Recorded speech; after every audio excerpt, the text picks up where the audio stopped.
Yeah, I will also say it's probably going to be our last one of these, since the permission to hold virtual meetings expires on this coming Thursday, July 1st. We have met all state requirements for holding a virtual meeting. And I will begin by noting that I believe we have a quorum. Madam Clerk, can you confirm the presence of a quorum? I confirm the presence of a quorum. Okay. And we have an agenda that's been circulated, and without objection, we will follow it. We will begin with the minutes of the June 7th regular council meeting. These minutes have been circulated and amended where necessary. Do I have a motion to accept these minutes as amended? Mr. Mayor, at some point, I have a correction in the minutes. Well, let's get the motion and second on the That's table, fine. and then we'll go from there. Yes. I'll make the motion. Second. Okay, we have a motion and a second. Are there changes? Yes, on page 11, near the bottom of the page, it says, Ms. Duke said that charitable contributions are not subject to public release, and adding the fund to the community fund would be subject to release. It seems to be a inconsistency. I can't hear you. That's not what I was saying. The point I was making and what I said in the last meeting is that the recipients of the Needy Family Fund are confidential, and placing that fund in the general fund of the village could subject those recipients to disclosure of their identities and documents related to whatever they receive. That was the point I was making, and I think that is important enough to be corrected in the minutes. I've given this information to Becky, so with the friendly amendment, it can be corrected. Okay, is there a motion to accept the amendment? So moved. Second. Okay. All in favor of the amendment, please say aye. Aye. Opposed? Motion carried. Any further amendments? Okay, we will, all those in favor of accepting the minutes, please say aye. Aye. Opposed? Motion carried. We turn to the public presentation part of our agenda, and the first speaker on my list is Bill Parish. Bill, would you come forward?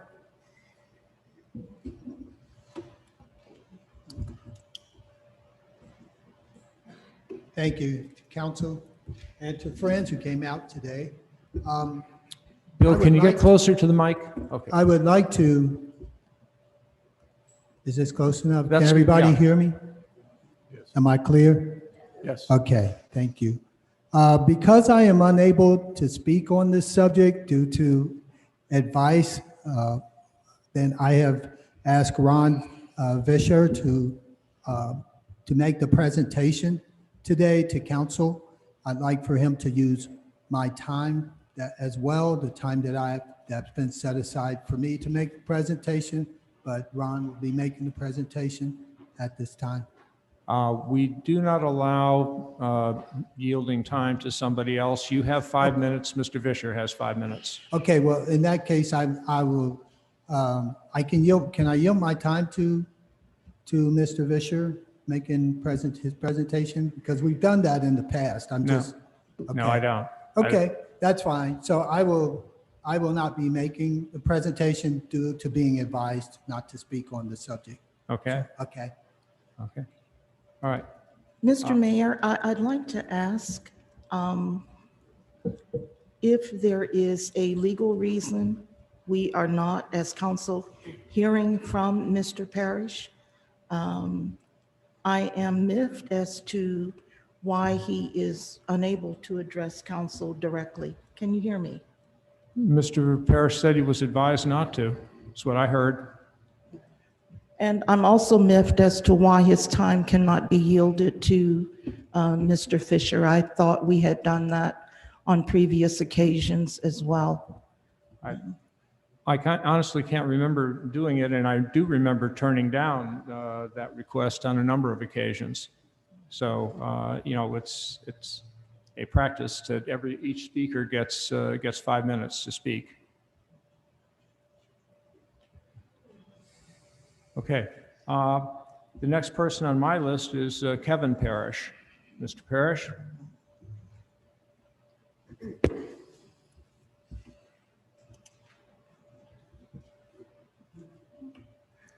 You know, it's amazingly clear the contradictions that this council creates.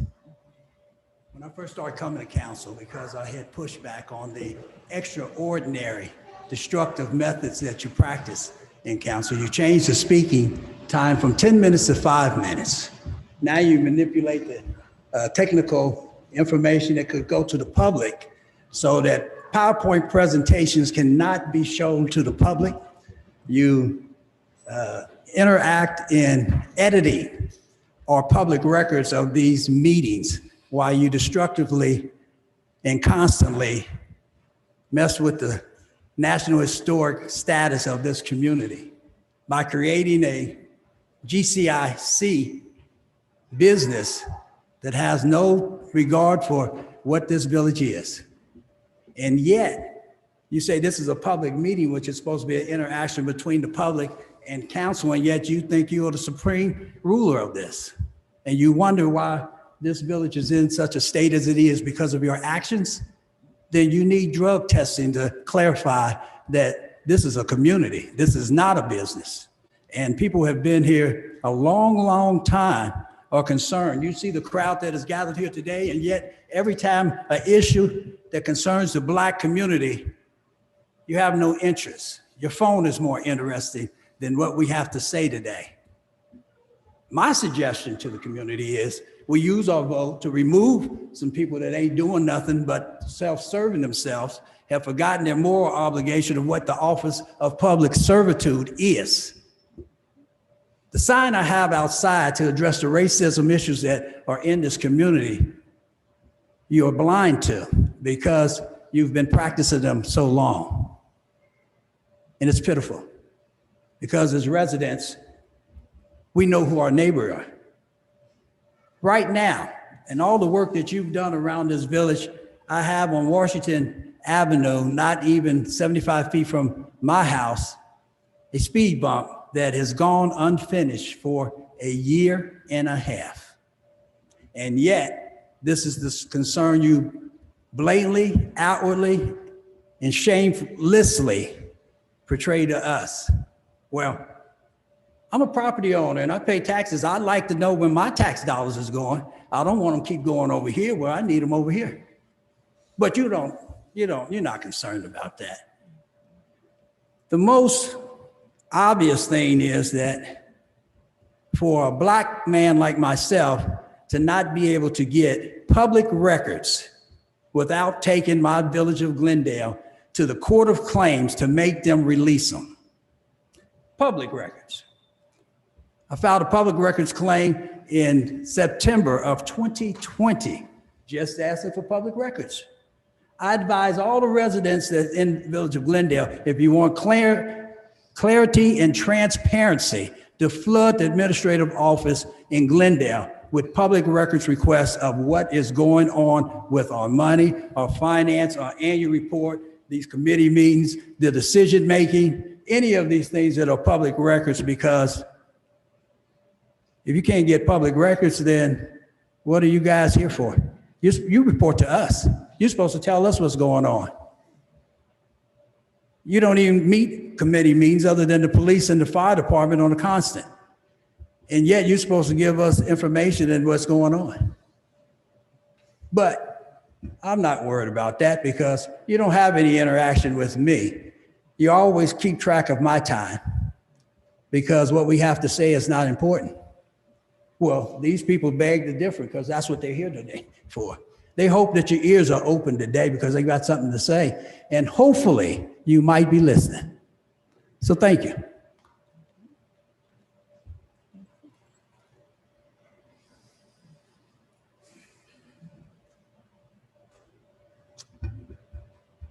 The next person on my list is Ron Vischer.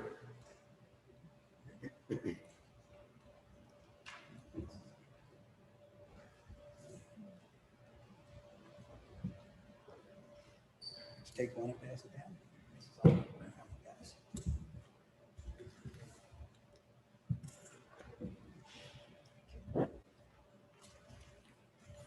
Please excuse me, I'm going to need to speak rapidly. Can I you- did go yeah. over this talk. We do need you to speak close to the microphone, though. I'm sorry. These things, you have to get very close to them for us to hear you.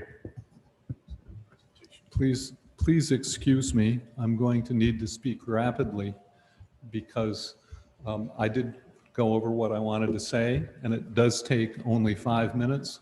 But if I hesitate in my presentation, I won't have enough time to complete it. Hi, my name is Ron Vischer, and I'm here because the Planning Commission 30-day time limits didn't allow me the time to provide my input during their process. So the information I'm presenting will be new to them and new to you also. I didn't grow up in Glendale, but I now have lived here for over 40 years. I first heard about Eckstein in 2010 at the Ohio State Historical Marker dedication ceremony. I toured the building and the GPHPC exhibit, and for the first time, a building spoke to me. So please listen carefully to what I say, and perhaps this landmark will speak to you too. Second slide. I may not have had a connection with the building, but I do have a connection with the history. That's because the Brown v. Board of Education Supreme Court decision changed my world. Like Eckstein, my school changed from racial segregation to integration. I began having the life-enriching experiences my parents never could have had. I met different people, and I learned they are just like me. These experiences prepared me well for my career at P&G with employees and work requiring an appreciation for global cultural diversity. I was working with people just like me from all over the United States, and just like me from all over Japan, and just like me from all over China. And I was grateful that we had the wisdom to preserve this landmark school with a history representing not only the past, but also relevant today and into the future. The celebration brought us together. It was an opportunity that brought us all together. We celebrated that many of us grew up and went to school together. We truly do form one village community. When I saw a Planning Commission meeting agenda item on Eckstein, I thought my input might be helpful. Since I didn't know anything about conditional use zoning, I went to our village website and found a very helpful Planning Commission link to their historic preservation guidelines. And I have a handout of the guidelines there. Thank you, Kevin. I learned our guidelines contained federal standards that state a property shall be used for its historic purpose or be placed in a new use that requires minimal change, the defining characteristics of the building and its site and environment. Any conditional use approval should not be inconsistent with these federal standards. The problem is that the proposed use, according to the applicant, requires demolition of this landmark except for its gymnasium. This is not a minimal change. Application of the federal standard is clear. However, our village ordinance requires consideration of 3 factors: effect on neighborhood, conformance to the village plan, and effect on traffic. So the Planning Commission should consider these 2. Note, these factors don't include demolition, but since the applicant introduced demolition as part of his use permit application, it cannot be ignored when we apply the federal use standard. I didn't know what effect on neighborhood would mean, so I Googled the term and learned it's a discretionary standard requiring complex gathering of information, opinions, and impartial decision-making. And a great deal of information was gathered, including a petition with 102 residents' signatures, all of them in favor of preservation, opposing the change of use. You have 1 minute. Opinions were also obtained at the meeting concerning the new use. The neighbors said Eckstein School means everything to the community. Changing its use like this is an affront. The change will ruin the aesthetics of the community. I'm adamantly opposed. We're being put upon. I'm very unhappy. This is a historical community center. You have no consideration for the people who live nearby. You appear blind to the historic significance of this school in our community, which was founded by abolitionists. Surprisingly, the petition and these opinions are not mentioned in the resolution. The second factor is conformance with a village plan. The plan names Eckstein School as a key historic institutional resource and promotes the preservation of these landmarks. The action recommended is to support the preservation of schools, that is their use, not just the buildings. I was surprised to learn at our last council meeting that an offer is still available for Eckstein for use as a school. This should be explored before conditional use as a convalescent home is available. Our national historic status requires that we maintain our certified local government status. CLGs are required to follow local, state, and national standards of preservation. Eckstein Ron, School I'm trying is to be recognized. good here, but I'm trying to you have finish, that, your time is up. Mr. Mayor, Don, Mr. Mayor. Please read my additional I'd like to material. suggest we at least hear the balance of the presentation. Okay, if you If want it to, would be, I'd like to move that to council that we hear the rest of the presentation. I second Okay. that motion. Second, okay. All those in favor of extending the time for Mr. Vischer by how much? to finish his To finish his presentation. So that would be, Ron, is it, what, 2-3 more minutes to get through the next 3 pages? I'm on my recommendation slide, and Okay. that's my last slide. All right, let me Okay. I just want to hear the vote of council so we have it on the record. That's fine. All those in favor of extending Mr. Vischer's time, say aye. Aye. Opposed? Motion carried. Our National Historic District status requires that we maintain our certified local government status. Certified local governments are required to follow local, state, and national standards of preservation. Eckstein School is recognized both as a building in the historic district and for its use as a school on the Ohio State Historical Marker. We should consider both village ordinances and federal standards to preserve both the structure and its use. We should also be so proud that 102 residents signed a petition to stand up for preservation. Historic preservation is a Glendale community value we all share. They know best the effect on their neighborhood of this proposed change in use.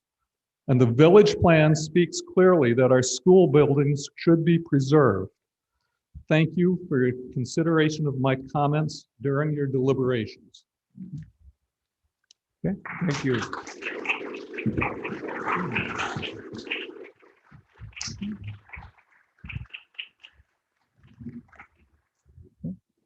Our next speaker is Diana Toran.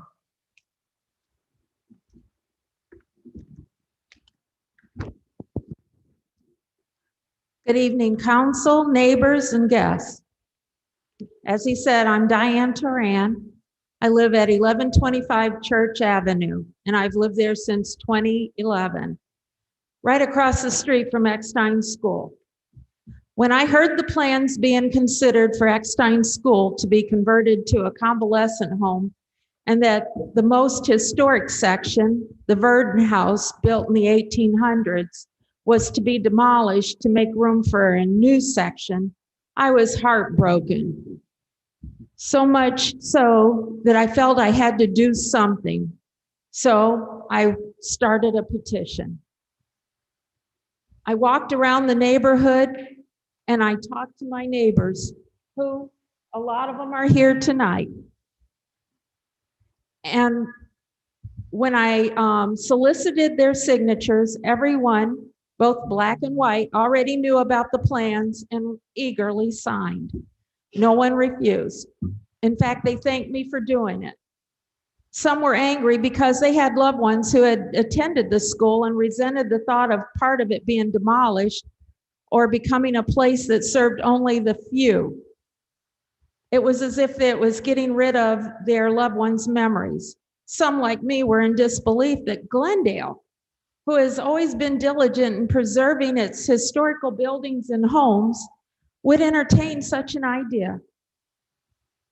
We don't understand how this plan for Eckstein School is better for the community as a whole than the plan of the Arts and Cultural Center.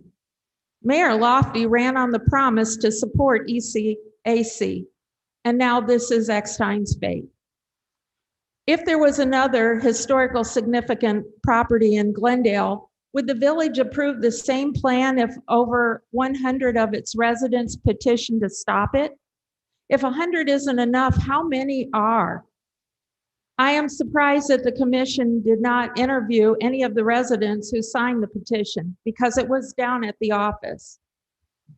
How can anyone understand the effect on the neighborhood without speaking to any of them? How can the GPHPC or council take the opinions of outsiders and not take any of the testimony from the actual people who live by this school? None of the testimonies from the neighbors was positive, let me tell you. Two of Glendale's beloved residents from the past, John Jackson Berknell and Eleanor Eckstein, felt a passion for their village. They donated their time and money to build Eckstein School and teach. They gave freely of, although it was an unpopular thing to do at the time, to make sure that disadvantaged children of Glendale have a proper education. In the racial climate today, Glendale ought to be proud and want to preserve this history, not tear it down. Mr. Berknell's plaque states that he gave his time and means to the betterment of his village, not the betterment of 14 people and the owners. He felt if the children were educated, it would be better for the village because these children were part of the village. That is what this building represents. Glendale's leaders once had some pride in this school because they held a nice dedication to the building and put up a marker. What happened to that pride? This petition contains the addresses of the neighbors. Of course, a lot of them are here, so you can talk to them yourself. If there's anybody here who hasn't signed my petition who wants to, it's right here, but I'm getting ready to turn it over. And I think everybody here is signed. Yes, you may. I thank you for allowing me this time to speak.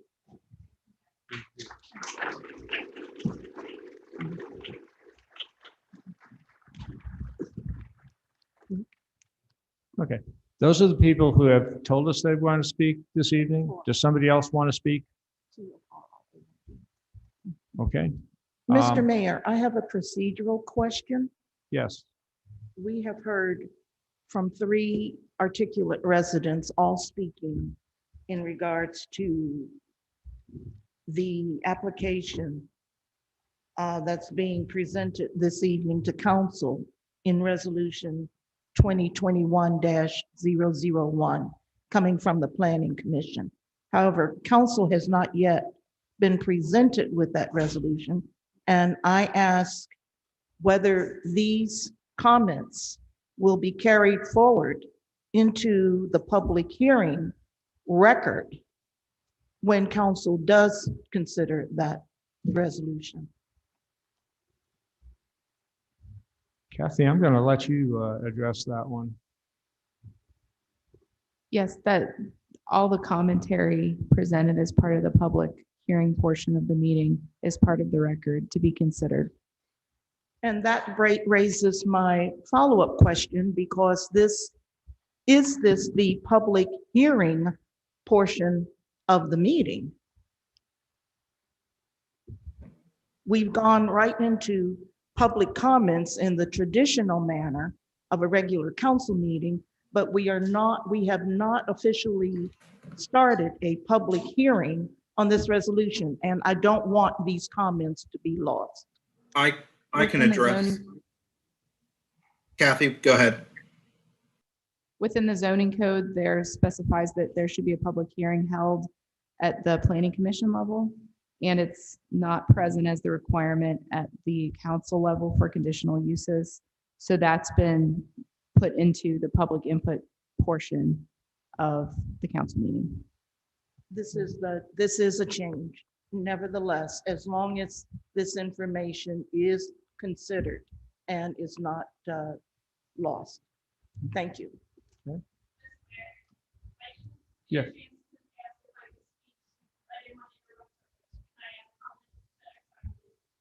come up to the podium, introduce yourself. Can you hear me okay? Yes. My name is Erica Brenner. I am not a resident of Glendale. However, my children have attended school at St. Gabe's since 2009, so I am very familiar with how the village works. My personal stake in Eckstein and asking to speak tonight is that my husband is actually a descendant of the Verdens who originally owned that house. I also happen to work for the Verden Company. I have personally toured that property, and although it is in an extreme condition, it is still a beautiful home inside.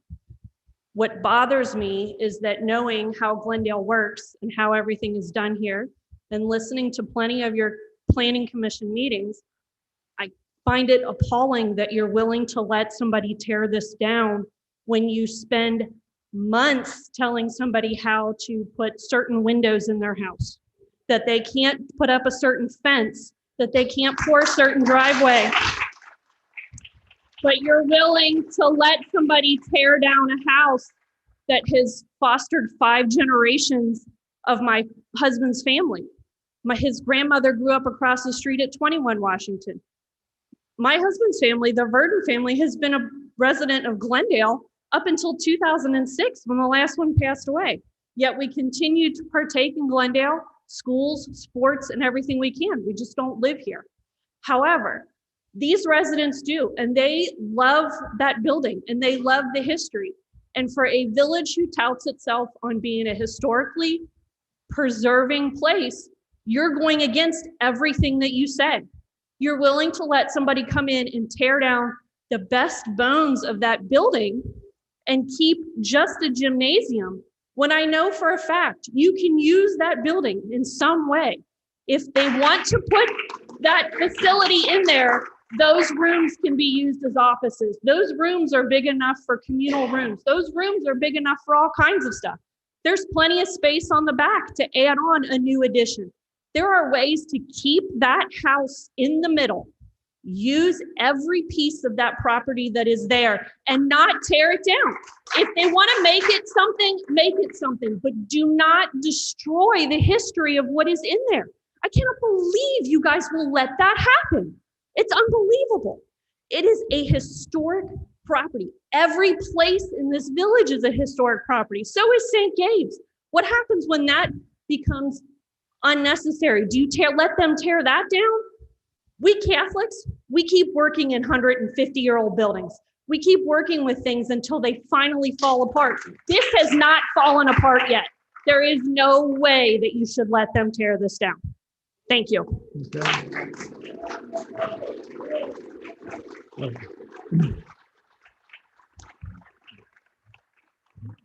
Come to the podium. Hi.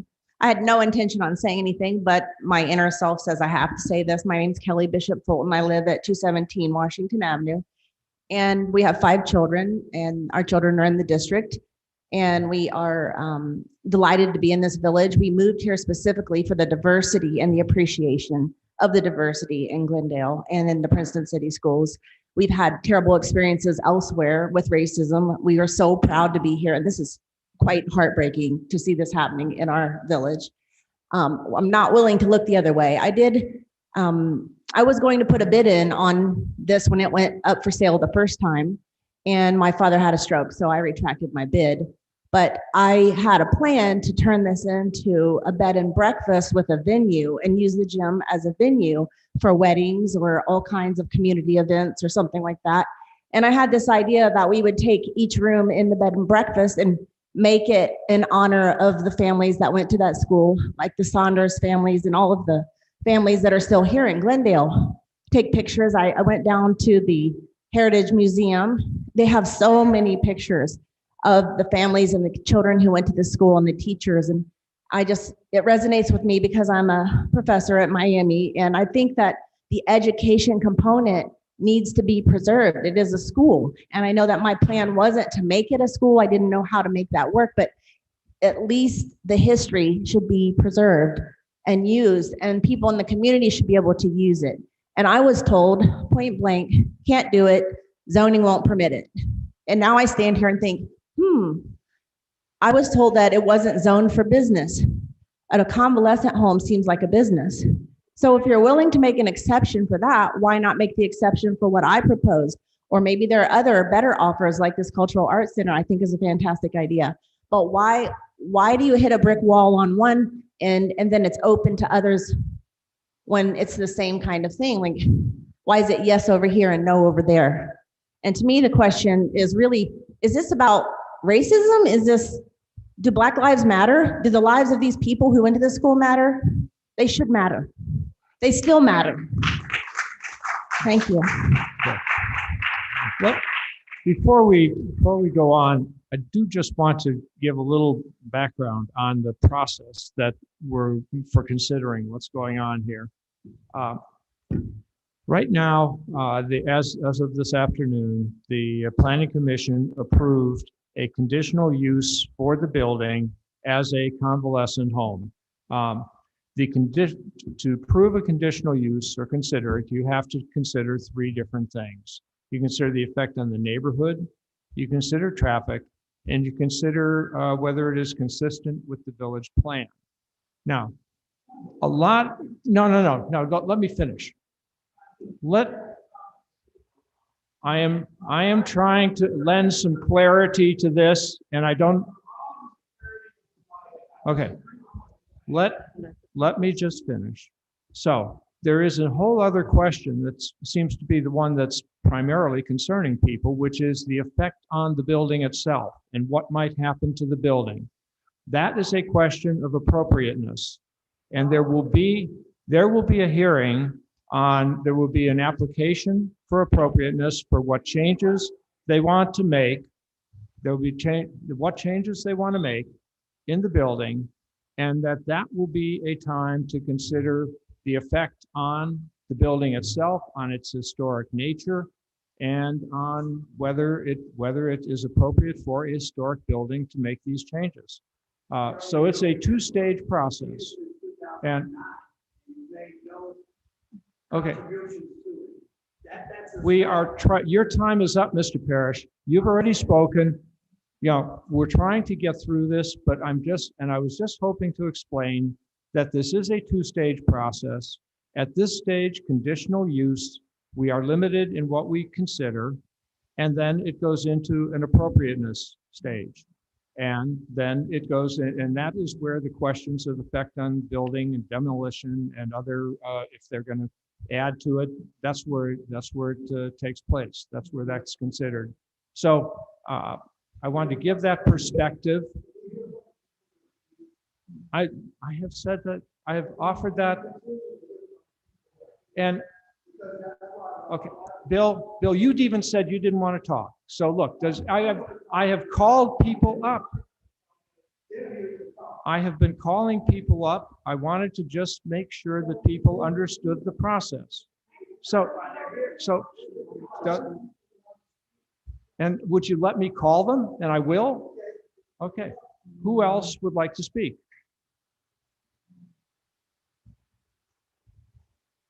Good evening. My name is Renee Hargrove. My pronouns are she, her, hers. And I am a newer resident here in the village of Glendale. And I have addressed the council before as of earlier this month at the June meeting. And I'm back again. This is amazing to absolutely see and hear the voices of your neighbors, and that people will come out to actually speak their voice, let their voices be heard. And so, as I mentioned prior in the last meeting, is that I have an offer that's out there. There was a cash offer made to the seller, as well as a letter that was included with that to absolutely guarantee that we would continue on the mission of this school, which was to serve the most vulnerable population, our children, but this time in a more inclusive manner. I've done the research, and I'm sure I've been Googled already. I've been told that. But I've opened schools. It's part of the leadership team that opened a school here in Cincinnati, DePaul Crystal Wright High School, which was actually sponsored by the Sisters of Charity of Cincinnati. And as you walk through that building, which I've walked through it 3 times, I've actually stepped on the chairs to get past the water that's down in the basement so I could see every piece of that property.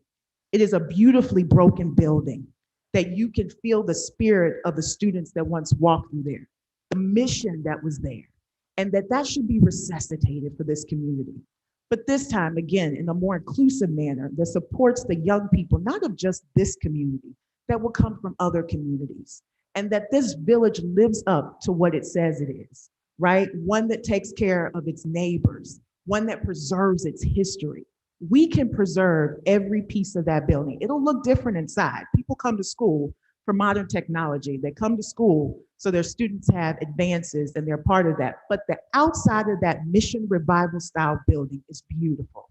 It's one that you want to keep. The residents want to keep here. And I understand this is a two-step process, but first, even in this one step, that as you begin to look at that resolution, that you think about the voices of the neighbors, the village, the people that are here.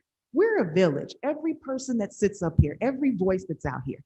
I did not move here to take on Eckstein building. That was just a blessing that came along. I happened to be walking past that building, running past that building within the first few months that I was here. And again, I had no history. I didn't even know this piece. I saw a for sale sign and thought to myself, wow, this is beautiful. This is 17 years of what I call my residency in education, from cradle to career pipeline, working with students in rural Appalachia, Kentucky, working with students in urban America, in Washington, D.C., and Baltimore City, Miami-Dade, Florida, here in Dayton, Ohio, working in Cincinnati, Ohio. This is a culminating experience for this entire community. And so what we're asking today is, when you're reading this, yes, it's a two-step process, but you can stop this today. And so that is what we're asking for today. And so I keep the lines of communication open between seller, just to know that that is still an offer that's out there. I have not rescinded my offer. I am putting my personal investment into this to do this. And again, with donors, anonymous, both others willing to give, grants that are out there. Once we show this historic building is here, with the climate in America, within Black America, do you know people are willing to take on diversity, equity, and inclusion initiatives just like this? And this village, you all of us, we will all benefit from it long term. So I just ask for your consideration. This step, and let this be the last step. But if we have to go to part two, we come back and we talk to you again, because we're a community, we're a village. We do this together. I don't know all of you. I'm willing to get to know all of you.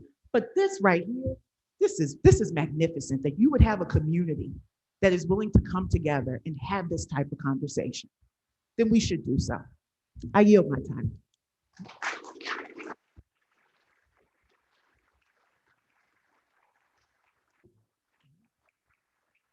Does anyone else want to speak?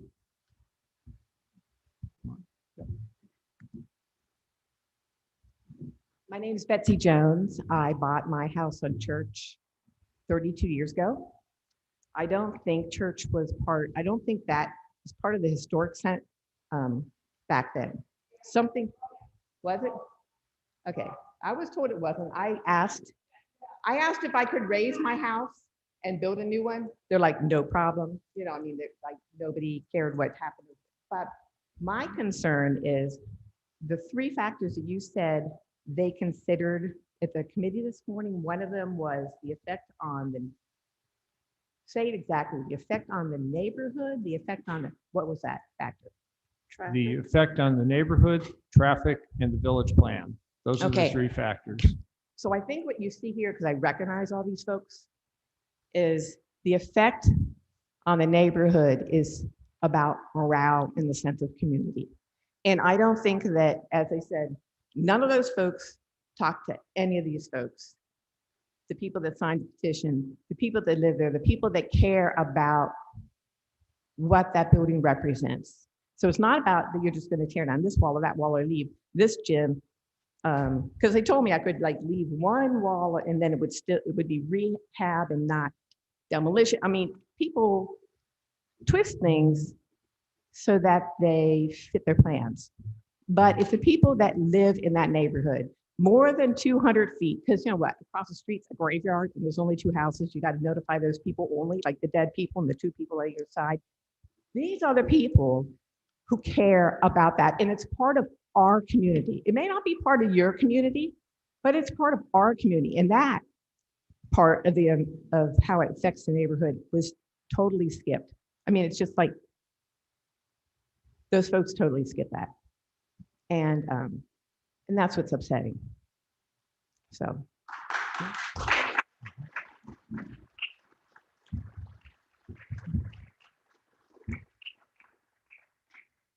Does anybody else want to speak? Okay. I'm sorry. Okay.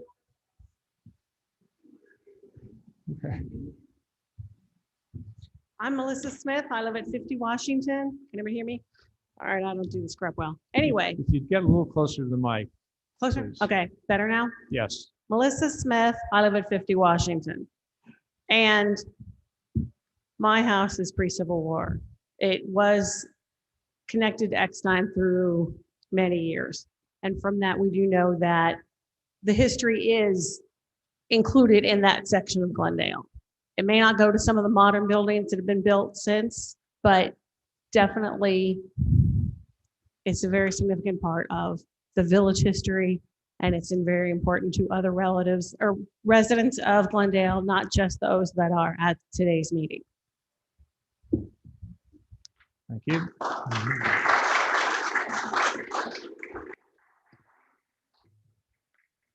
Does anybody else want to speak?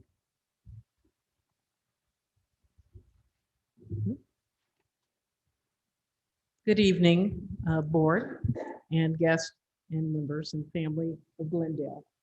My name is Pat Nell Miller, and I have been a resident of Glendale since 2000. We were the first home to be built on 5 Matthews Court. And I can assure you that we had a lot of difficulties in building our home, including all the way up to the fact that we had to have a chimney, even though we have 3 gas fireplaces, and the chimney was sitting on top of our son's bedroom.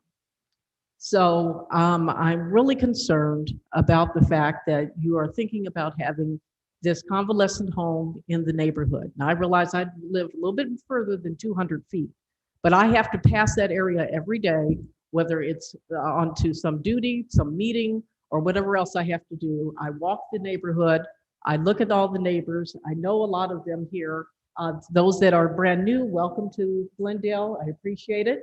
However, I've never had to address the council before in my 20 years that I've been here. So I am concerned that if you decide that you want to do this, that it is a convalescent home today, it could be a halfway house tomorrow, and then what happens if you decide to do other buildings the same way? I already have signs up for save the grass, save our green space.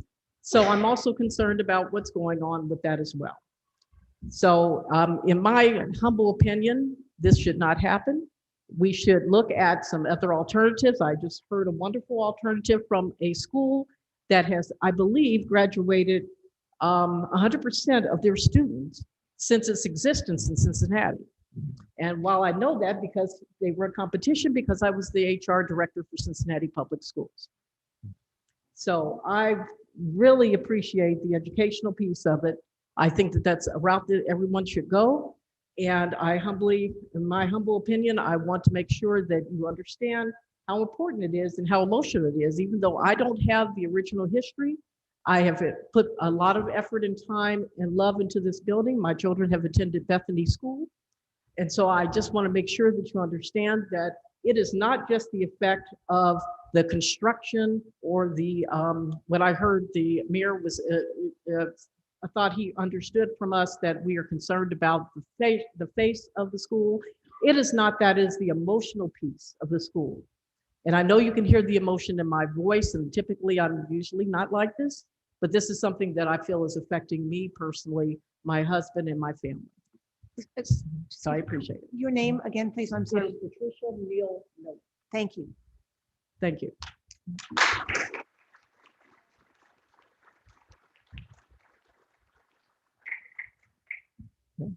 Next speaker. Hello, Council. Thank you for letting me speak. Can you hear me? Yes. Yes. My name is Brenda Daniels, and I live at 79 Washington Avenue. This is very emotional for me because my grandparents lived at 79 Washington Avenue. My mother was raised at 79 Washington Avenue, and I was raised at 79 Washington Avenue. when my parents, my mother could not go to school with the Caucasians, Eckstein School was where where she was able to be educated. There's a love for Eckstein School. The stories that she has told me about the school, the different professors, teachers who just breathed into them over the years and educated them. Even the Caucasian people in the neighborhood who funded the school, bought the land, bought the property, because they cared about us as a community. And they cared about educating African-American children who were not being educated elsewhere. I am really appalled at Glendale because I was thinking about getting some windows in, and I got all this stuff about what I have to do to get windows put in. But you could tear down Eckstein School, a monument, a historical monument in a historical neighborhood. We love that school. And we have been trying to think of ways that we could rebuild that school. Parish, Bill Parish has talked to you year after year after year and proposed everything to you all. And every time you all kind of dangled something in front of him and gave him something else to do and something else to do and something else to do. And then you sold it right out from up under him because he wanted to do something for the community, the entire community, but he was going to do a focus that had to do with music and art and all of those kind of things that would breathe into the whole community. What you don't understand is, as African Americans, we had no place to go. We couldn't swim any place. You know, you had the Lyceum, but we couldn't go there. You know, we couldn't do the things that possibly you could do as Caucasians in the community. So that building was our lifeline. The church and Eckstein School is our lifeline. We love that school, and we do not want to see that school torn down by any means. And if you respect the historical elements of this community, you will respect that. Would you tear down something if it was over on Ivy Avenue? No way. No way. So I say to you, respect us. Listen to us. We are saying we don't want it torn down. We want it preserved, and help us do it. You know, we want to be Glendale as a whole community. It's not about you and me, and it's about us. Let's love on each other. Build community here. Thank you.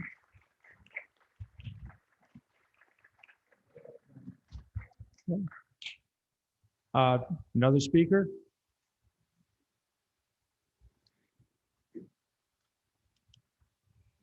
Good evening, everyone. My name is Michelle Parish. I'm not a public speaker, but I feel that I need to speak up as well.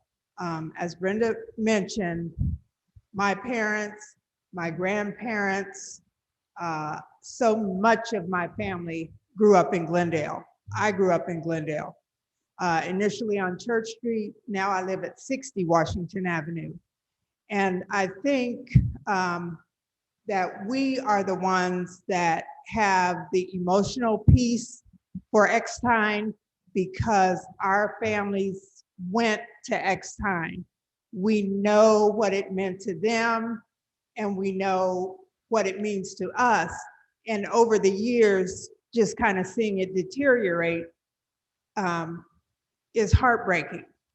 But I think it needs to remain as is, a historical site, that it needs to continue in the spirit that it began in, that it is used for the community, whether it be children, the school aspect or whatever. But basically, I'm saying as a close resident of Eckstein that I do not want to see it destroyed. Thank you.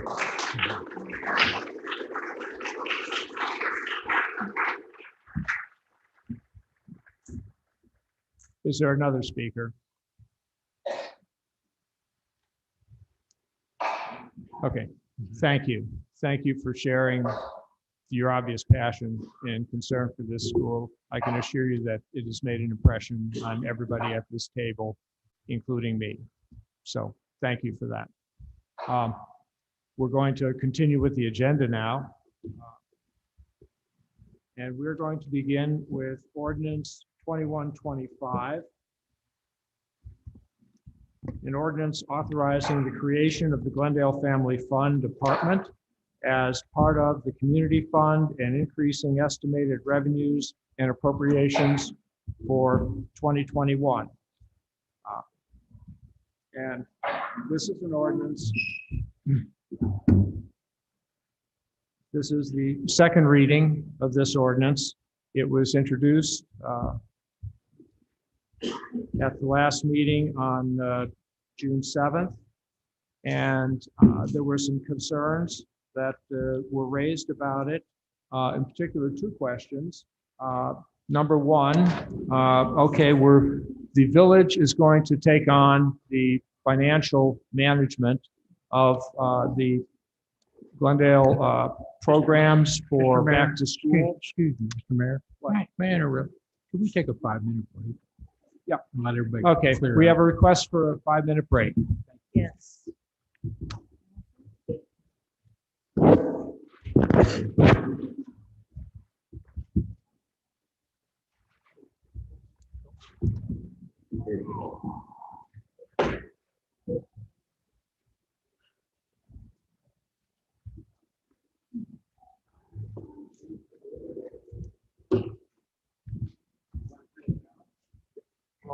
Make it warm.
Which is, you know, it really is.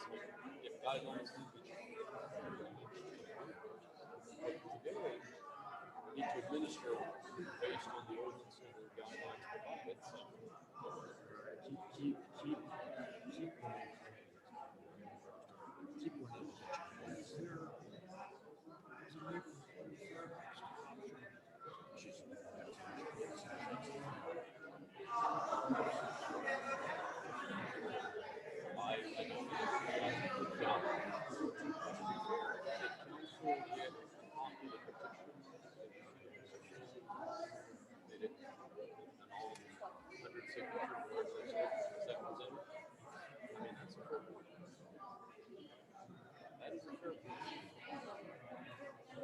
which might spell out. I mean, right now, it's all.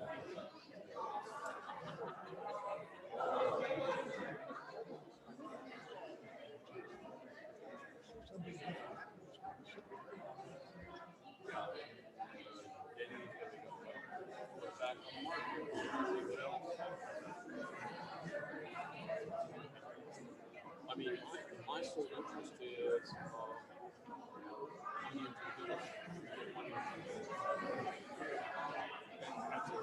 As an official, young stuff. As an official, I can't say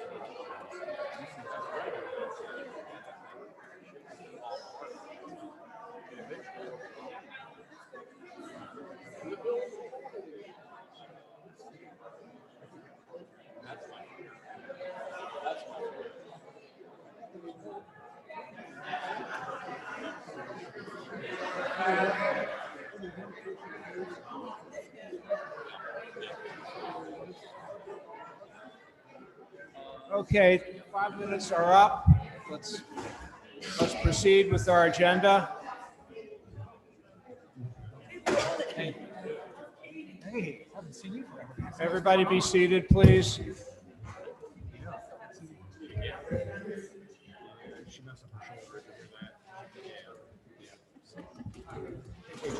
Good.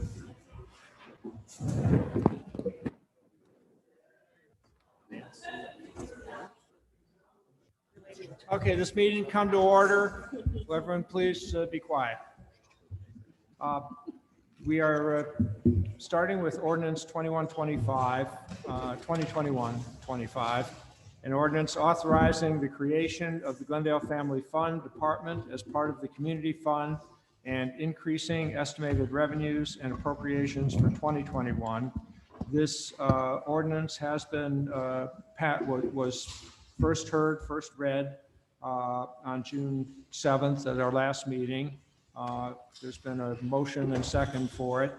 I wanted to just give a little background on where we're at on it. There were two questions that were raised, and they both concern confidentiality. The idea here is that the village is going to take over the financial management of two programs that have been run by the police department with some community volunteers. One is the Back to School program, and the other is a holiday gift program. And there has been a feeling that really the village should take a more active role in the financial management of the program, while leaving the people who are running this program and doing a great job of it as much freedom as we can to continue doing what they're doing. The question is, does the village, assuming the financial control, does that affect, first of all, the ability to maintain the confidentiality of donors to the program? Some people don't mind having it told that, yeah, they gave money to a program. Other people would prefer to remain anonymous. Obviously, Ohio law is very much weighted towards transparency. And we have our records, Ohio Public Records Act, which then requires that when somebody asks for public records, they be given public records. And we have to abide by that. So a question would be, well, if we had the records that said that gave the information they were requesting, we would have to then give them that information. Donors could, if they wish, protect themselves though. They could give gift cards. I believe they could also give goods other than checks. And they would not be identified by name, and they could, they would not have to, we would not have records then of the people who gave the donation. There was also a concern about the protection of the identity of recipients in the program. The truth of the matter is right now, we would be hard pressed to protect any records we have that gives the names of recipients of the program. I don't know how, we've talked to our solicitor about it, and there is no effective way that we could do that right now. That situation would not change with the village taking on the financial responsibility for the programs. It would still be we would still be required to disclose any records that we might have indicating names of recipients. I'm saying this just because this is a report back to council. These were two issues that were we all wanted to have some additional information on. I'm going to ask our solicitor if she has anything to add to what I've said.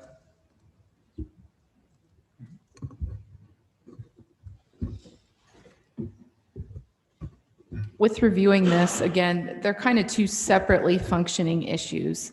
When you have, as Mayor Lofty has stated, the privacy or the public records that might be produced as part of the program, those are what they are regardless of whether the accounting of the value, the cash and gifts and what have you are being done as part of this ordinance. So in other words, by strengthening the accounting procedure for the program, it doesn't enhance or undermine the privacy consideration.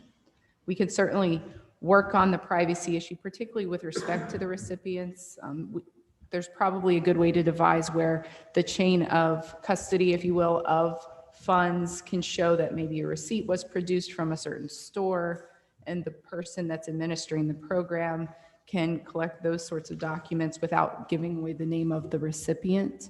But that, again, is a totally separate issue from the need to actually account for the program formally within the village. Any kind of situation where you have money coming to the village, to a public official, that is for the purpose that is the purpose of this program, that's something that for the purpose of protecting everyone who's providing that money and who has the responsibility to hold that money for the program, everybody should have a clear accounting of where the money has come from and where it is going. So that's something that, regardless of privacy issues of the program, needs to be dialed in. Thank you. Any discussion from council, or do I we? have a question. Yep. It was suggested at one point that what if we established a 501c3, not the village, but a 501c3 were established separate from the village? Would that allow for the protection of recipients and donors? Yes, because that would be a private nonprofit organization and it wouldn't be subject to the Open Records Act. And could that be administered by the police department? They could assist it in some volunteer capacity, in a limited capacity, but it couldn't be so intertwined that it becomes something where the village is kind of supporting the resources of that. So that by nonprofit. assist, what could they do? Could funds be dropped there? It could be something, simple like that. Like that. But again, even there, where you've got a public official accepting something of value, especially if it is cash or a check or something like that, it starts to become something where it's, again, still appropriate that there is an accounting and a record keeping. So the only way that I would say that the village officials or police officers could be part of even a nonprofit organization, I wouldn't say that capacity accepting or holding funds would be the appropriate way to participate in that. I guess one concern that I had too is that it's not just an ordinary police officer who's been running the program so far, it's been the chief. And I think the chief is in a special position vis-a-vis the village.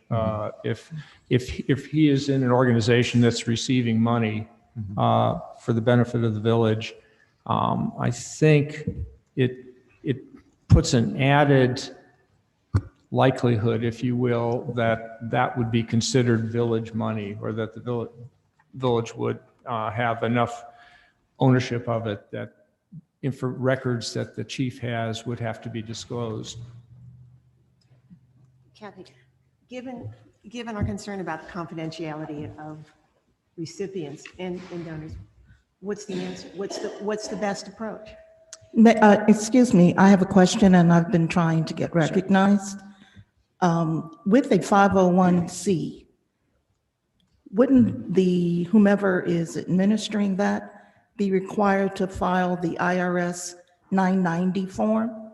And that form requires disclosures of recipients and to some extent disclosures of income sources or asset sources or wherever what is coming from. So I don't see how we are circumventing disclosure of the recipient information in particular by having a 501c, when that 501c would have to file the 990 form. I think still, though, I think where Mike was going was that the 501c3 would be a completely separate entity, would not be a public entity subject to the Ohio Public Records Act. That I understand that, but the 501c, it's still required to file the IRS 990. I'm not talking about a form required by the Ohio Public Records Act. I'm talking about disclosure in the form 990 that is filed with the IRS. And this information is filed and kept online. So that is publicly available information. Yes, it So that is. doesn't satisfy. Marilyn, is there any way you can think of administering this program and also protecting the identity of recipients and donors? Churches, civic groups such as churches and other organizations like that.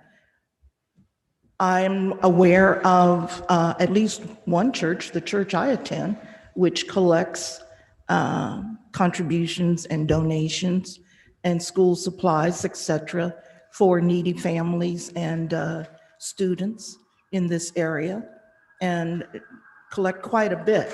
I'm not familiar with what is done with Mount Zion Church on Coral Avenue, or with the Church of the Nazarene on Springfield Pike. But I would look to churches, number one. I have contributed to the Glendale Needy Family Funds when it was maintained by Chief Warman and under his auspices. And yes, there are some questions, undoubtedly, but I just don't see how the village taking that on in the general fund would further that. So my question, back to you. If the world were perfect, I'm sorry.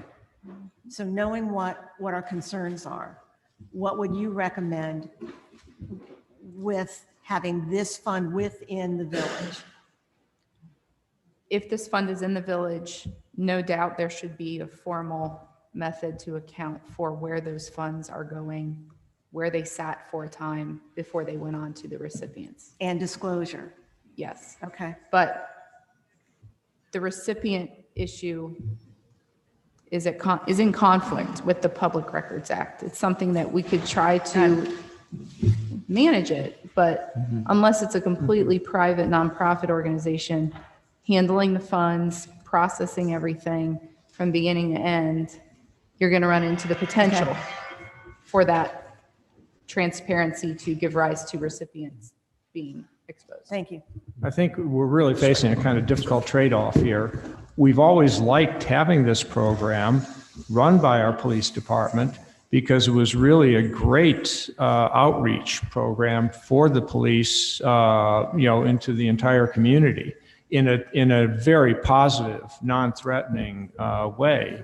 And I think it gave a great deal of benefit to our police department in being able to approach people, ask questions about, let's say there had been a crime in the area, and ask questions about that and get help on that.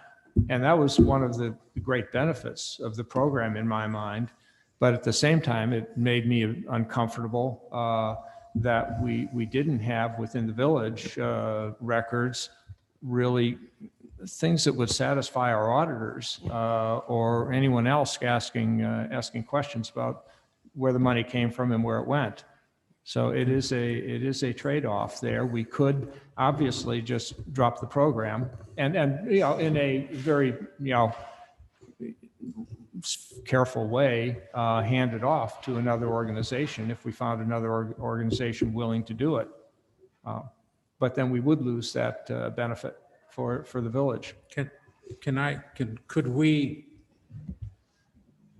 collect and record funds that we've collected, then give it to a 501c3 or to a church to distribute? According to, would that make us keep the same record? You still have to provide the same records. Yeah, It's all about record management in the state auditor's office. So it's like, if we collect money, we have to account who gave us the money, where did the money go? It's that simple. Even if we, let's say, collected the money and there was a fund established, let's say with Harry White and Brown, would that? You have to show a receipt of money from someone, and then you have to show dispensing the money to someone. But it would be a bulk dispense. It wouldn't be. We could do that, but again, you still have to show that evidence of receiving and distributing the funds with individuals providing the funds and individuals or organization receiving the funds. And to do so, you would require, as the ordinance indicates, to have a specific fund to make sure that that's kept separate, not intermingled with any of the village funds. And the donors become subject directly to the Open Records Act. Mm-hmm. It's unfortunate. I mean, the simplest thing from an administration standpoint is not to get involved with it, but we lose the outreach opportunity that this provides. So it's a dilemma between the two, and I'm not sure how you can reconcile that. But from an accounting standpoint, we must account for the money received and dispensed. This is the second read. We have one more month to think about this. So I'm just going to let it continue until next, I guess, August 2nd, our next meeting. we come to Resolution 2021-13, a resolution authorizing the village administrator to prepare and submit an application to participate in the Transit Infrastructure Program and to execute contracts as required and declaring an emergency. I am going to ask David Lumsden to explain this one to all of us. Thank you, Mayor. So this resolution, as it says in the title, authorizes me to prepare and submit an application to SORTO, the Southwestern Ohio Regional Transit Authority. They are operating a grant program this year for funding in 2022 for road infrastructure improvements and related expenses for communities in the metro service area. The village of Glendale qualifies. We do fall within the metro service area mentioned in the application. And in speaking with Tom Aldifer about potential projects that would benefit from this kind of funding, we've identified the replacement of traffic signals at Sharon Avenue and Route 4. I will point out that there will need to be a slight amendment to the second whereas clause. It lists several intersections in addition to Sharon and Route 4. The reason for that is we're waiting for confirmation from Metro and SORTA that we would be able to apply for grant funding for incremental improvements to those 3 intersections. But rather we were informed that that would not be an applicable application use. We would need to apply for replacement of 1 intersection's signals. With that being said, we've identified Sharon Avenue and Route 4 as not only the busiest intersection in Glendale, but also one of the ones in the most need and potentially to stand the most benefit by funding through this grant program for replacement. This grant is a 90-10 match, meaning that 90% of the estimated project cost would be funded by grant funds. The village would be required to put up 10% of a match. Kleinger's Group, our village engineer, has put together an estimated proposal for the replacement of the signals at Sharon and Route 4, which are owned and maintained by the village, at anywhere from $300,000 to $330,000. So obviously this is a significant expense that is often one not thought of when we think about our road infrastructure. So that would include the replacement of the lights, installation of new arms, installation of new electronics, all of the things that would come with new traffic signals.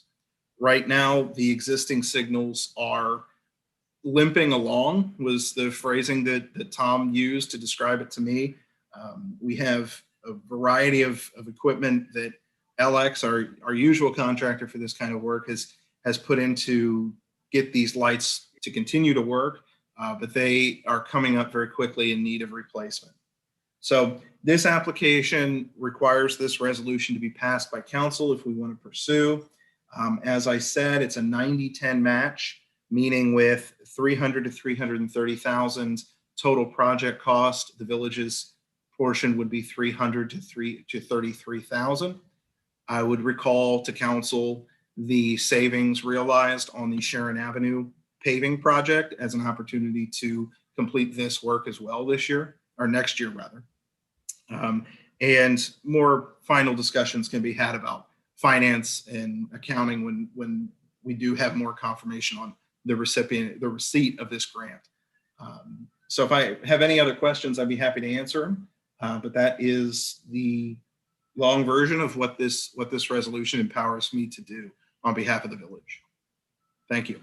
Can you give me the short version, David? If we don't participate in this program, sooner or later, we're going to be on the hook for $330,000 ourselves. Could not have said it any better myself, Mayor. Okay. Do I have a motion for this resolution? So moved. Second. For the emergency.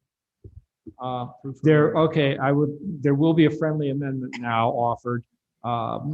Kathy is weaning us off of the use of emergency language for resolutions, which is not necessary. And so a friendly amendment would be to delete and declaring an emergency language from the title. Do I have a motion for that friendly amendment? So moved. Second. All in favor of that friendly amendment, say aye. Aye. Opposed? Motion carried. Any discussion of the ordinance? The Yes. resolution? Yes, when is the deadline to apply? The deadline to apply is June 30th. The resolution stands as the last step in completing our application. Great. Okay. And one other question, David, this is for work this calendar year? No, the timeline for this work would be scheduled into 22. Construction would take place around this time, well, probably later summer of 2022. So we would be a ways off from the work. We would wait until 2022 or end of 21 for the award to confirm that we do receive the funds. But no, the work would be completed in 2022. Thank you. David, another clarification. Did I understand you say that the only intersection that we'll be considering is Sharon Avenue and Route 4? Yes, that's correct. We attempted to include improvements to all three intersections. However, based on the stipulations in the grant, that would require three separate applications. And rather than compete against ourselves, we're pursuing complete replacement of one intersection. Got it. So then we should delete the Congress Avenue and Sharon and the Congress Avenue and Washington from the resolution. Is that correct? That is correct. In the where? Awesome. Did I hear that right? Yes. Yes, Okay. that is correct. Do I have a motion to friendly amendment to delete Congress in the second whereas clause to delete Congress Avenue and Sharon Avenue and Congress Avenue and Washington Avenue from that whereas clause? So moved. Second. Okay. Any discussion? All those in favor of making that change, say aye. Aye. Opposed? Okay, motion carried. So now we have an amended resolution. Is there any further discussion? Okay, Madam Clerk, would you call the roll? For amended resolution 2021-13, Mr. Bessel, Aye. Mr. Howeller, Aye. Ms. Duke, Aye. Ms. Masenko, Aye. Mr. Basemuth, Aye. Mr. Kreidler. Aye. Thank you. The next item of new business is one that has had considerable discussion so far. This is the resolution from the Glendale Planning and Historic Preservation Commission, a resolution of recommendation reflecting the recommendation of the Glendale Planning and Historic Preservation Commission to the Council of the Village of Glendale, recommending approval of the application of Denny Dellinger, agent for the owner as 42 Washington Avenue LLC, for conditional use permit for a residential assisted living home at 42 Washington Avenue. We have simply received this resolution from the commission. It was passed at their meeting earlier today, and it is now on the docket for the council. I would ask that, suggest that our next step is to hold a public hearing on this matter, which would be at our next meeting on August 2nd. Council, is that acceptable to you? For clarification, Mr. Mayor, this was the clarification I was seeking earlier. This evening is not a public hearing. The public comments we heard this evening is not a part of a public hearing. We are now considering scheduling a public hearing at the next council meeting. Will the people who spoke this evening need to come back and repeat what was said this evening during the public hearing held at the next council meeting? I would think, excuse me, can I throw in my 2 cents, Mayor? Maybe. I would think that whatever was said here tonight could be considered public hearing matter, if you say whatever was said here is part of the public hearing. Is part of the record of the public hearing. I would- Is I that would think the way, is that, Mr. Mayor? Oh, well, my impression would be that since a public hearing is not required under, under our ordinances for this matter, then there is technically not a record of a public hearing for us to, am I skating on thin ice here? Go ahead, Kathy, you take it. Since the zoning code doesn't have anything that requires a new public hearing, well, let me back up. It has nothing that requires the public hearing, but it also has nothing that says that it has to be a record hearing confined to the record before the planning commission. Therefore, everything that is said to this council, who is the deciding body in the public forum, may be considered leading up to the day at which you take a vote on this matter So and be a part of the record. I would like a ruling from the presiding officer that what was heard this evening will be part of the record or the deliberation during the public hearing and part of council's deliberation when we decide. Because there have been so many public hearings on conditional use permits by council, and there is always a question of the record. What is permitted on the record and what cannot be permitted on the record? What is hearsay and what is not hearsay? Who can speak and how they must notify the village in order to get on the list? Marilyn, you've made the sale. You made the sale. You can. Well, I'd like the presiding officer to inform us all. That's what I'm about to do. Thank you. Okay.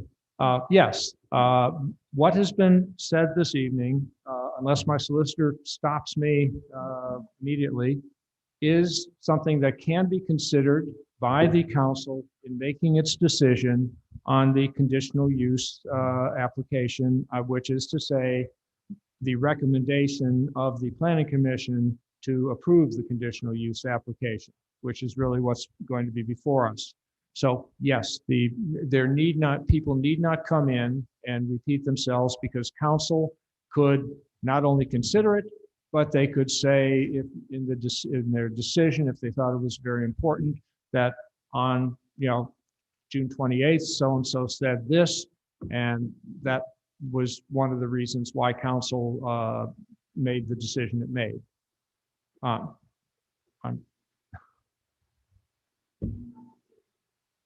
Yes?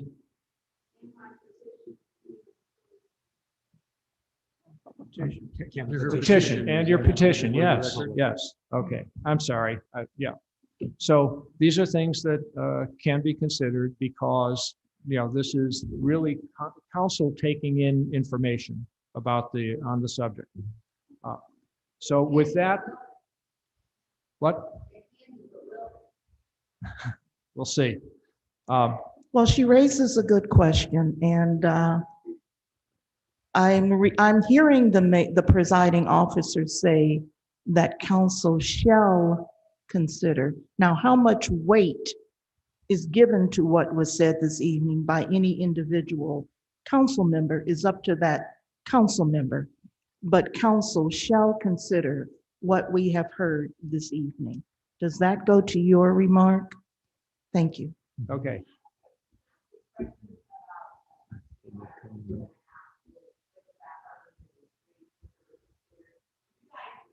I'm sorry, can she come to the microphone? I cannot hear her. When you guys received this recommendation to go forward with the zoning change, and they said, we've considered these three things, do they have to prepare, do they have any discussion or anything where they're saying, this is why we thought this fits? We thought this is, because it just looks like a list of three. So it's hard to compile a rebuttal when we don't know what their considerations are, because like I said, we clearly think they skipped the first one entirely and just, and said, well, it fits the environmental, because we're like, no. But are there things that are in that public record that we can read? Because Yes, public, there are. how do we get that? You not will a get, zoning. it'd be public record. The- There's a resolution that was issued today by the planning commission that will be in the public record, and anybody who wants to see it will be able to see it. Before the vote. If I may, Yes. if I may, There's also, sorry, there's also the Excuse me, minutes that are the online. resolution is already published. It's a part of the GPHPC public notice and agenda. Okay, I saw that, but I didn't see why, how they made their decision. Section Sorry, two. sorry, the How they minutes. made their decision to approve the zone Okay, change. I from the think, Sorry, historical- I can answer ma'am, this. ma'am, we From the have, historical point. yeah, that's enough. I We've can heard- answer this. Yeah. Sorry, I go think out, if you we've go out to the answered- website, We've answered the basic question, which is that yes, people will be able to see the resolution of the planning commission, which does state the reasons for their recommendation. you can also go out to the website and look at the planning commission's minutes from all their meetings. They're all published. Yes. Okay, I would like to know if council is okay. I'm going to just get a vote here first. I'd like to know if council is okay with a hearing or further public, basically receiving further comment on August 2nd at our next regular meeting. Mayor, I have a question. Yes. If we have a public hearing and then we vote, and if we vote affirmative, it still then goes back to planning commission where they'll have more public hearings.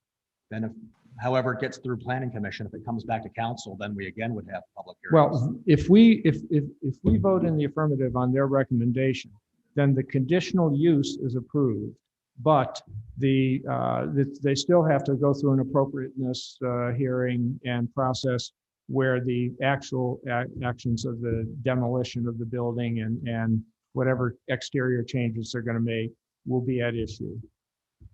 And then their recommendation would go back to Then council. their recommendation would come up to us. Well, actually, on appropriateness, the planning commission makes a decision, and then any aggrieved party may appeal it to the council.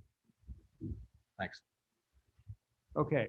Or, So- Mr. Mayor, we may also consider whether the demolition is embedded in this application and the impact of that when we deliberate individually. I'm just. You may Council will- disagree with me Yeah, on that. Council will make a decision, There may you go. decide what it wants to consider. Thank you. Okay.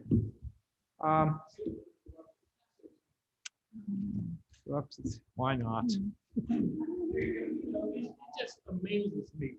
I'm Carlos Reed. I've been living across from Extime my entire life. I've been there 68 years looking at this building. I went there as a youngster, okay, to this building. And to sit there and see these people sit there and think about what's going to happen to this building doesn't make any sense to me. Denny Dillinger has had this building for 2.5 years, and he's done nothing to do with this building except watch it deteriorate. You know, I'm asking all of you to please consider that in your consideration, that don't grant this man nothing. Okay, sir, please sit down now. I mean, I gave you a little extra there, but A little extra. the time for public comment is over. It doesn't affect you, Mayor. It affects us. And you will have a lot of opportunity to tell us about that on August 2nd. Okay, we're going to go to our reports. We begin with the mayor's report. And I am pleased to say that for a change, well, there is a mistake in the agenda saying no births were reported. In fact, we did get a report of a birth of Wolfgang van der Heij Hahn on April 25th to Mark Hahn and Rebecca van der Heij. And we will be contacting the parents for a proclamation and a tree honoring their offspring. There were no deaths reported. So this is one of those double rare times when we have more births than deaths. Just going quickly down the list here, Hamilton County Public Health has issued a proclamation thanking our fire department for all of its efforts in supporting them in connection with during the COVID-19 pandemic. The Glendale Gathering of Historic and Collectible Vehicles, which is commonly known as the car show, took place last yesterday in the Village Square. And the organizers have reported that they considered it one of their best, and it was a terrific success. Also on Sunday, right after the car show, was the concert by the Cincinnati Civic Orchestra as starting their 92nd season. Mr. Bessel presided there in my absence. Mike, do you have anything you'd like to report on that event? On the Civic Orchestra? Yeah. Yes, it was a wonderful concert. And it was really great that the Civic Orchestra kicked off their season here in Glendale. And I think everyone was really in the orchestra and in our village was happy to see that start. I should have also asked you for a report on the car show too. So I'm sorry. Do you have anything to add to what I said? The car show Mayor's Award went to a Ferrari 250 GT Lusso, extremely rare automobile. And it was, so that was a treat just to see that car. 63. That was a treat just to see that car. The show was terrific. There were a number of cars that were just fantastic examples of collector vehicles. It was very well attended by the village, and there were at least 100 cars, maybe more. So one of the more successful shows we've had. Thank you. And the Glendale Police Department held a educational session with the members of the Princeton High School football team, basically talking about what to do in a traffic stop. And I think it's a very important thing to discuss. I think the fact that our police force was asked to give this presentation, I think says a lot about the trust that we have. I've often liked to say that Glendale punches above its weight in several areas. Public safety is one of them, and it was an honor for our department to be chosen to give this presentation. The Glendale Library is updating our village directory. Volunteers will be contacting residents, and we're asking everyone to respond so that we get as accurate a directory as possible. These things are done in 2-year intervals, so whatever you say is going to last for 2 years. Burwinkle Farms, I always want to say Bullwinkle when I say that. Their vegetable truck is back for the summer. It's there on Thursdays. What are the hours, Nancy? 10 to 2, 2:30, something like that. Okay, so anyway, how was last Thursday? Okay, since you brought it up, they're expecting fresh corn this week. So fresh corn. That's pretty good stuff. Great. Okay, and the program, This is Glendale, is returning. We're pleased to announce that it's returning to after a 15 or so month hiatus due to the pandemic. The first episode will air next Friday, July 2nd. And finally, there's an opening on the Glendale Urban Forestry Board, which formerly was called the Glendale Park Board. We're looking for people with education or experience in arboriculture, forestry or horticulture or landscape architecture, but any resident who is really passionate, interested in trees, their preservation, planting, maintenance, whatever, is welcome to apply. Applications are due this Thursday, that's July 1st, by 4 o'clock in the afternoon. And that's my mayor's report. Madam Clerk, would you call for the committees? We need the village administrator's report, please.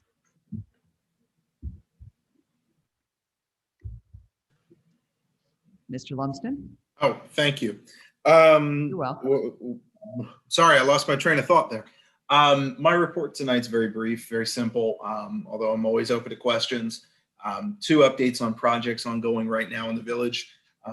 Cleveland Park playground equipment replacement is beginning this week with the demolition of the existing older equipment. Notices went to the doors of the residents on Cleveland Avenue to let them know to expect a little bit of work on the street this week. And as the project continues, if any residents on Cleveland have any concerns, do feel free to give us a call at the village office, and we'll be happy to pass those along to the contractor and make sure anything going on gets sorted out. Additionally, Sharon Avenue paving project is moving along. We are planning a pre-construction meeting in the next week or so to sit down with Jurgensen, the low bid and contractor awarded the contract, to set up timelines, milestones, and those sorts of details as they proceed with the paving work along Sharon Avenue.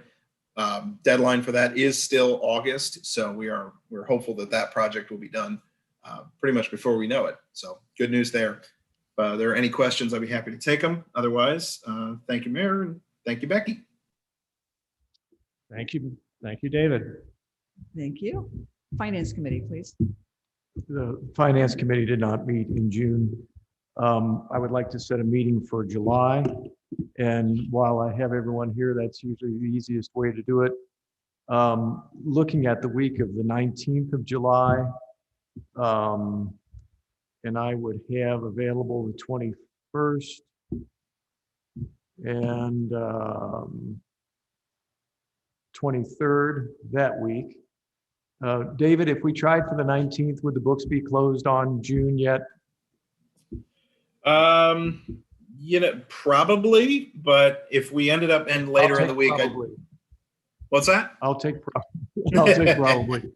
Would Wednesday work for everybody, the 21st? No. No? What about Friday? We can make this work on a Friday, but What if you go to the next week of the 26th? we could try that. So the week of the 26th, it could be Monday, Wednesday, or Thursday of that week. Monday. Monday is good? Monday. Good? Yeah, works Good. for me. Jeff? 26. 26. 26, yes, good. Okay, so we'll meet at let's call it 4 o'clock. Up here or in the village office? Village office. Mike, Yes, ma'am. can we meet here? The village office is, that conference room is very small.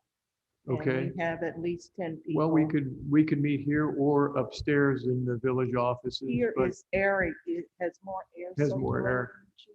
I'm just interested in getting the date. You got the date. All right, so the 26th for finance, and that's it for finance. Thank you. Fire Committee, please. Fire Committee did not meet, but is scheduled to meet on July 1 this week at 3, and we'll be discussing some modifications to the work scope of ongoing project downstairs. And I'll turn it over to the chief. Thank you. So far for the month of June, we're at 21 fire and 13 EMS responses. We currently have our EMT class going on. We're about a month away from finishing that. Then we also are doing a volunteer firefighter class that started last week. That will also be over in about 3 weeks. We were able to have our department meeting that we usually do in January every year. We did that on June the 4th. Big thing for us is we're planning our fire department open house to completely open up the building for everybody to come through and take a look at what we have here on October the 10th. That's the last day of Fire Prevention Week. So I'm glad to have everybody through. More details to follow. Thank you. Thank you. Laws and Claims, please. Laws and Claims Committee did meet jointly with the Police Committee on June the 10th. The unofficial minutes or draft minutes are circulated along with the proposed first draft that was discussed. This information will be online on the village website. You may view it. Council members at that meeting have it in their email. And we also discussed the Ohio Collaborative. I'm sorry, delete that comment. That was in conjunction with the police department. Sorry. Go ahead. Okay. Shall I continue? Yeah, continue. All right. Thank you. We discussed briefly the Ohio Collaborative Community Police Advisory Board, which many police departments in Hamilton County are enrolled in. And we understand from Chief Walsh that GPD will be looking into that as well. We deferred action or conversation on training and to de-escalate situations, also training on racial bias, and training on chokeholds. And the chief will report back to us on that kind of training, which has been, we understand, made available by the state of Ohio and reported publicly. And we simply want to know what our police department is doing, that's all. No cause for real concerns, just keeping abreast with what's publicly reported. That is it. We will continue to discuss the proposed ordinance on junk vehicles and other matters. And that's the report from the Laws Committee. Thank you. Police Committee, please. Well, as Ms. Duke has mentioned, we had a joint meeting.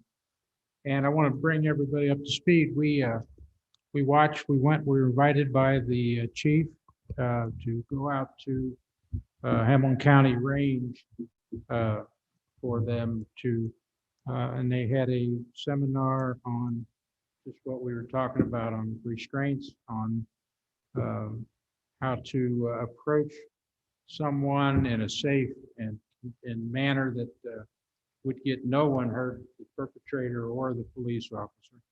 In fact, I have video of our police department cuffing the mayor. And it's a wonderful piece of video. I think I'll put it on YouTube or something. I'm never going to live this down.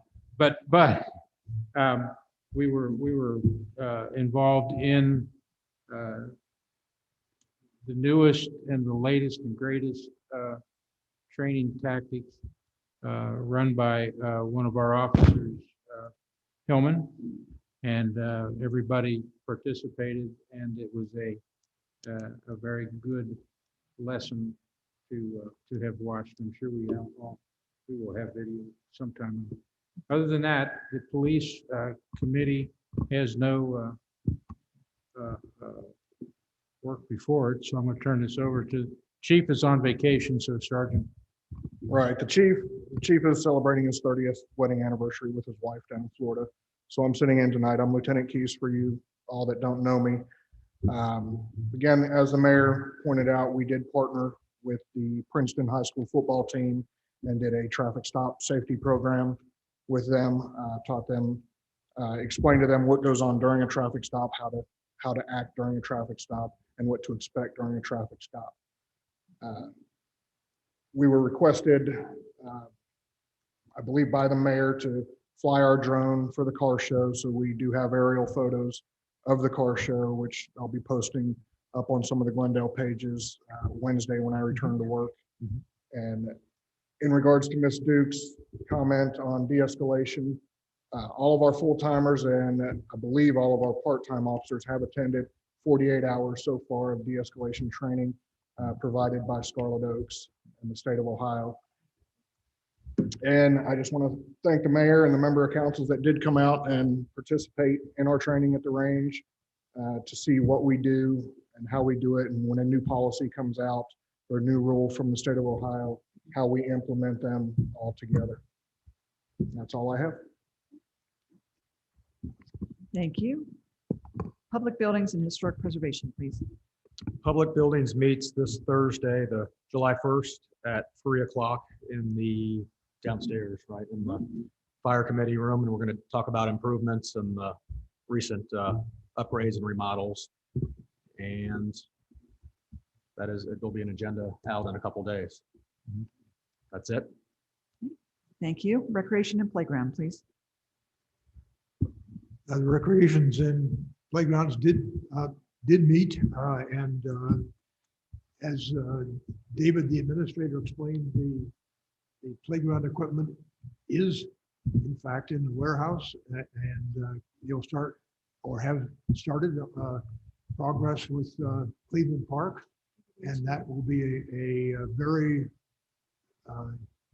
elaborate, very modern playground set, courtesy of one of the federal programs. So it didn't cost us as taxpayers anything. And we got a really great new playground at Cleveland. And as David explained, it will be completed very soon. Additionally, courtesy of Mr. Brock of the Brock Foundation, if you recall, we resolved to support his efforts to upgrade Summit Park with the tennis courts specifically, and adding a pickleball court for those of us who don't get around racetrack or running tracks or tennis anymore. So we'll have potentially, and it's planned, tennis courts as well as pickleball courts that will be of the quality of the USTPA type courts, meeting those kinds of standards. And that will be something to be hearing more about as well. And that is my report from Recreation and Parks. Thank you. Streets, public improvements and lights, please. The Streets Committee did not meet. After I have a chance to confer with Mr. Lumsden, we should schedule a meeting, but he and I need to speak offline regarding the contracts soon to be worked out with the paving for Sharon Road. So I'll schedule that offline. Thank you. Utilities, please. The Utilities Committee did not meet as intended. We planned to do so, but did not get that together. We will do so in July, and we'll be covering a number of topics relative to stormwater issues, sewer issues, and water issues. And now that the main has been replaced along Sharon Road, which we have waited for years, there have been no additional breaks, and that's good news. And we hope that that continues. And we'll be meeting, as I said, in July. Please watch the website for the posted date. We'd like to have the kind of participation we see here tonight. We'd like to see at a utility committee as well. Thank you.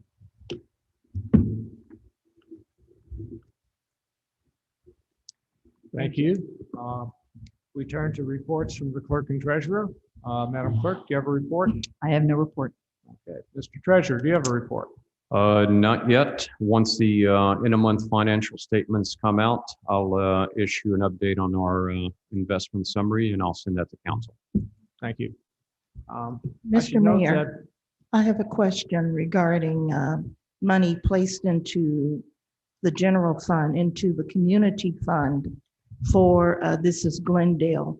I went back over the video of the last council meeting, and council voted not to continue that program, continue the pilot for 2 or 3 reasons. One being that council has difficulties already with controlling political content in the newsletter, and does not see how it would be more effective in controlling political content in the videos produced by TIG. Also, there were 2 or 3 other reasons, one of which was higher priorities for using village funds. And I was concerned that funds were placed in the community fund from private donors, no less, but nevertheless, funds were placed in the community fund after council had voted not to authorize or continue that project. Well, As I saw it, the council said, we don't wish to spend public money on this program. And no public money is being spent on this program. It's all been raised through private donors who donate to the village because there is a tax. We are 501c4 organization, to which donations can be deducted. And so we're running the money through the community fund, but first of all, it's not in the general fund at all. It's simply being contributed, just like the Quiet Zone Fund was contributed by private donors. And council voted to receive the funds, the private donations on the Quiet Zone. Council did not vote to receive these funds, and the funds were placed in the community fund after council had voted no. I don't want to deliberate on this any longer. I just want to express my concerns that money is being placed in the community fund, which is really a part of the general checking account, as I recall. The funds are commingled. Is that correct? I can Mr. clarify. Treasurer? I can clarify that for you, Ms. Duke. The village has the general fund, and then it has our general checking account. The general fund is operations funded by tax revenue, and the general checking account is the village's actual bank account, through which funds are run. So the phrase general has, although it is the same word, has two separate meanings there. So that money received to the community fund is deposited into the general checking account, but it is not deposited into the general fund. It is deposited into the community fund. Let me remind the administrator that I served as clerk treasurer for a year and am very familiar with the chart of accounts, the general fund, the check registers for the enterprise fund, as well as for the general fund. That does not go to my concern. My concern is with council having voiced opposition to action, which was subsequently funded by private donors and money placed in the village account. That is my concern. Okay, now. I'd like to offer another point of clarity on that. That yes, I do understand your tenure as clerk treasurer, and by no means am attempting to explain something you already know.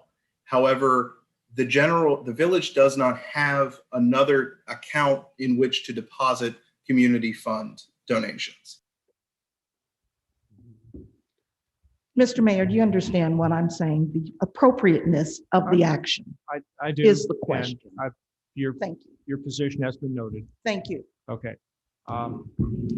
And just before we adjourn, I'm just going to make clear one point is that the agenda does say the next meeting is August 3rd. It is, of course, August 2nd, which will be the first Monday in August. So note that. And with that, I will entertain a motion to adjourn. So moved. Second. All those in favor say aye. Aye. Aye. Opposed? Motion carried.